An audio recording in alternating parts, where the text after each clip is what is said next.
One day I asked the Father, Yahweh, what is the one thing you'd like to tell this generation? If you could go and now speak to these people, this world, what would you tell the believer?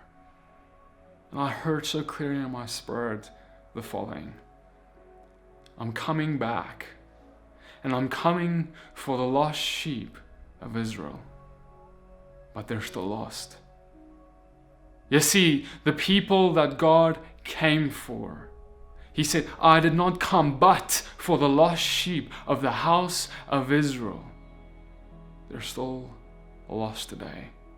You see, we have this amazing thing that occurred, prophesied in Romans through Paul, where the Gentiles will come in, the nations, the foreigners, the strangers his eyes will be opened to the Son of God who came for the salvation of the world. And indeed that has happened. We see what we call Christianity today, comprised mostly of the stranger that has come in to God's kingdom, who has been grafted into Israel. But see, many of the lost sheep of the house of Israel, that who, both of the bloodline, those people who were the lost sheep, many of them are still lost.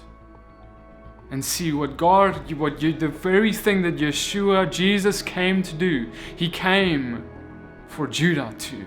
He came for the lost sheep too. He came for our brothers, our Jewish brothers too. And then I heard God say the following so clearly. Christians are not concerned with the lost sheep. And this is not why I gave them my Spirit. I did not give them my Spirit to just be concerned with themselves. I gave them my Spirit to provoke the Jews to jealousy.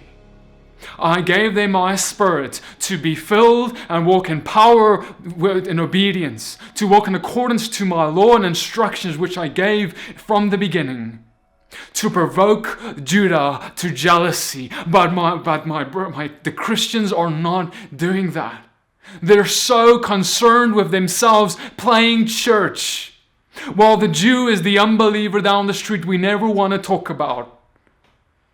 And oh, they're just unsaved. Oh, shame. No, God says this must change if you want me to come back. As you need to go and reach out to your brother Judah, you need to go and say, brother, you need your Messiah. And the way we do that is by understanding the revival that God is bringing all around the world right now.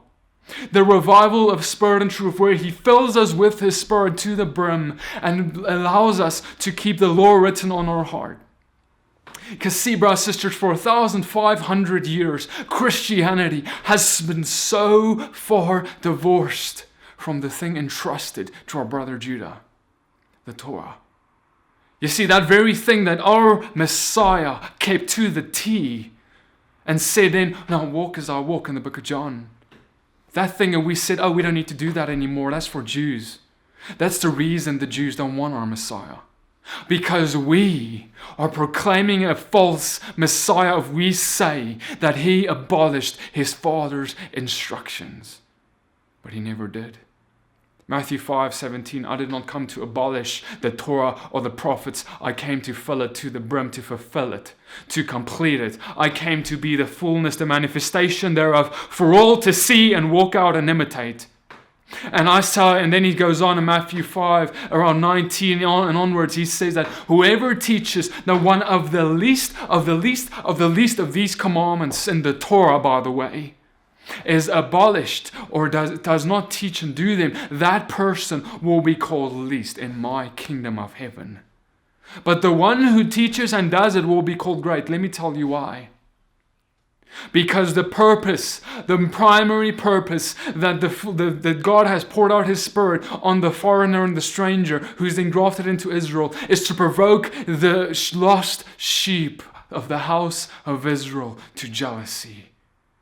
And not only them, but everyone around them, but the lost sheep too. You see, we have tossed the lost sheep that our Messiah came for aside. And God says that I will not come back until the fullness of the Gentiles be come in. as written through the Apostle Paul in the book of Romans, until the fullness of the Gentiles be come in. It means that they are filled. They are full of God. They are full of the revelation of God, full of the truth, full of the Spirit. And see, it's contagious. If you are full of Spirit, you're full of truth, you will provoke your brother Judah to jealousy. But until then, it will not happen. And this is why the fullness of the Gentiles must come in. And when the fullness of the Gentiles has come in, our brother Judah will see this. They will see this incredible work of God, and they will come to him too. Because remember, the purpose of Messiah was not just for us, it was for them. Because see, brothers and sisters, you need to understand there was been a divide, that divide between Jew and Gentile that came in and done through Satan himself to divorce us from the words entrusted to the Jewish people, the words of the Torah that the Apostle Paul, all the disciples, Yeshua, and everyone else kept to the T.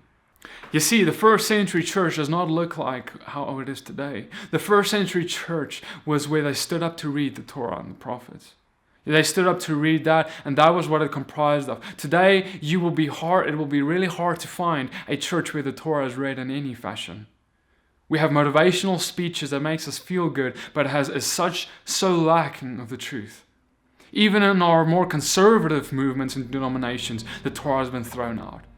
But God calls us back to that place, to study ourselves approved, so our Jewish brother can see there is something about this that is different. There is something. They are able to keep it in a way that I have never been able to keep, because see, without the Spirit poured out on the believers of Yeshua, you will never be able to keep the Torah and the law as you're supposed to, because the law has been written on your heart, and He changes you from the inside out and enables you to keep it. He takes out your heart of stone and gives you a heart of flesh. That means that He takes out the rock where the Torah was just written on as a rule book, and He transforms your flesh, your heart, into flesh. In other words, now it's written on your flesh, it's written on your heart. By nature, you want to keep the Torah. That is what it means. It doesn't mean, oh, it's just ooey gooey, I can do what I want. It means that you will be obedient to the word that the Holy Spirit wrote, and that is the Torah and the prophets and the rest of the New Testament.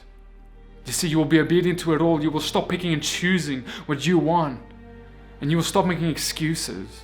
And you will say, Father, I'm going to go sit from Genesis to Revelation. I'm going to understand that every word in here is for me and applicable to me. And I will do my best to study myself approved and keep it, to provoke my brother Judah to jealousy. Brothers and sisters, this is God's desire for this generation. And this is the call that He has brought on this generation. And we will do good to follow this through with everything we have. Proclaim the true gospel. That includes everything I've been talking about in this message. The gospel is not just that Jesus came to die. It is also that we need to now die with Him and be obedient to walk as He walked. And you will never be able to walk as He walked without keeping your whole Bible and not just the part of it that your pastor told you should keep. You see, the time is up for that excuse of saying, oh, my pastor told me to. Be coming before God, He's going to be like, I don't care what your pastor told you. I gave you the same Bible that everyone else had. Now, why didn't you keep it? We will come before Him, and we will be judged on our obedience and what you know. And after you've seen this message, your responsibility has just increased, because now you have need to be obedient. Now you know the truth.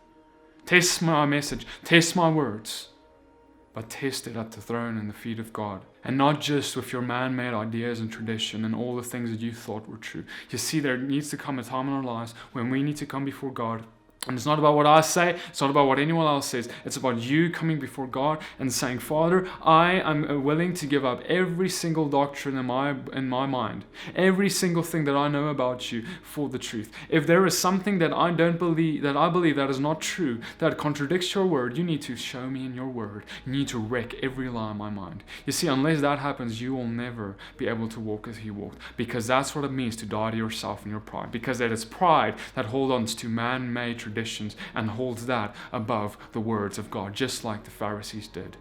You see, we are easy to say, oh, we're not like the Pharisees, but It simply comes down to, do you lift your tradition above the Word of God? Do you lift your beliefs about God above what God has told you about Himself?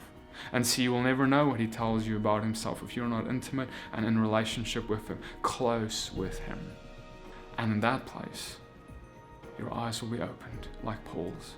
You know, Paul's eyes, he's blinded because of pride. And God opened it when he humbled himself. In the same way, we need to recognize we're blind before God can open our eyes. I'll see you guys in the next video. Shalom.